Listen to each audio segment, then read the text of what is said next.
Hello everybody, today we're going to take a look at a Brave classic. This is King Exkizer. Now this is the Takara reissue from 2001. The original came out in 1990. This is a very nice figure indeed. Got some brilliant artwork on the front of the box there. If we turn it around you can see just how wide this is. And you can see the toy on the back with some images from the cartoon. So there he is, Exkizer in his car mode, King Rhoda, and that is King Exkizer.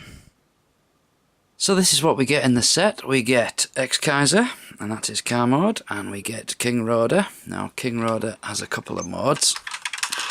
First off though, I'll show you them, the trailer mode. Just need to flip these around. You see there's a little bit that comes around. Get them lined up. That'll lock into that side there. And once you've got it like that, you've got a little hole on the back there, and you can plug it in and give you one big combined convoy mode. Pretty nice. Now in the cartoon show, what this did, it would be summoned by Exkizer when he needed some backup, and it would come along and it would actually fly into the scene, usually sort of hovering like that, and then he'd transform and combine to form King Exkizer. So we'll start by taking a look at Exkizer then. So this is his car mode. It's pretty nice looking, futuristic sports car. It does have a bit of an issue on the back where you can see the hands and there's a bit of a gap there. Obviously underneath there's a bit of a giveaway. But on the whole, not bad at all. It could have done with some rubber tyres. Just got plastic moulded wheels. But they do roll nicely, so not too bad. So he does have quite a few stickers on him. Notably these ones here. These are a little bit of an issue. They like to flip up a bit. Stickers on the front. We've got headlight stickers. Little logos on the side.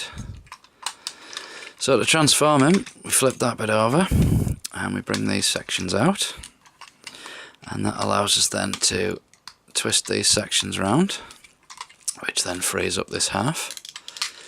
So we pull that around, put that back down, and flip out his little feet. Then we can actually move the legs apart a bit. Now for his arms, they're quite simple, they just come down like that. He does have a lot of visible screws. Could have done with a bit of stickers on here or something maybe. Now I did notice on the original it's actually got blue bits on here, but this reissue's got red. It's actually very nice plastic this, and with it all being white as well, it's looks absolutely gorgeous. So one last thing to do with this guy, there's a lever there, push that down and it flips up the lion head, and this mouth does move a little bit, it doesn't really open and close. Just that is about all you're going to get. Let's give you a closer look at his face. You can see a nice head sculpt in there. It's got lots of nice chrome. Got the brave green eyes. His articulation's quite limited. You can sort of do that and the arms will move that way. He does actually have a double joint in his elbows, but these stumpy little hands doesn't give you much room to manoeuvre. The legs don't move forward or back, they just come outwards.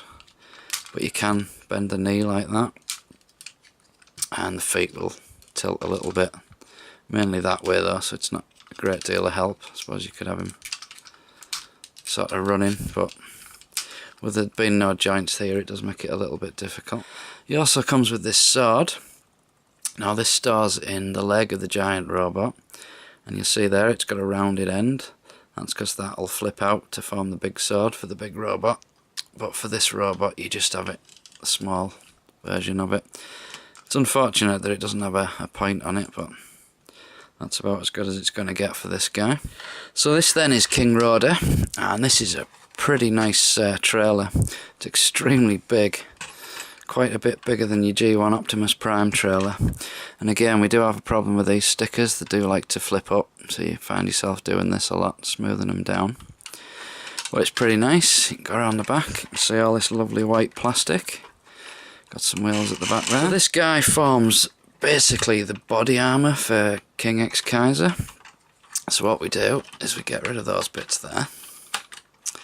Then we turn it around and flip these bits like that, and then we can stand it up, and you can see it's pretty huge. So next we need to take this section and bring it all the way around the back. It's on like a double joint, it's quite tight, this one, and that folds flat like that at the back. You can move these wings however you want, but I find it looks better at the top.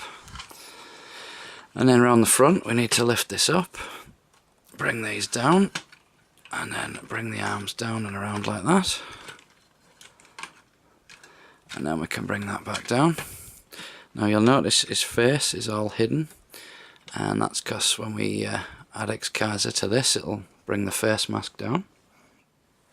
So when we're ready to put Exkizer in, what we do is we flip this up, bring these out, just move his arm up the way, bring these right down like that, and that's forming his suit. And then you get your Exkizer and just slot him in. He's a little tricky, you do have to work at it a bit, but he does go in. It's a lot easier than the Masterpiece version. You also need to bring those arms up out the way like that. So once you've got him all locked in place, you can bring these back up, bring the arms over like that, and then bring this back down. And if you watch his head as I push this in, his face appears, and we just need to clip it in place. And there he is, that's King Exkizer. Now he does have a sword, which is in here. We flip this bit down, and you can see that's the same sword as before, and that flips up. We'll just shut that for now.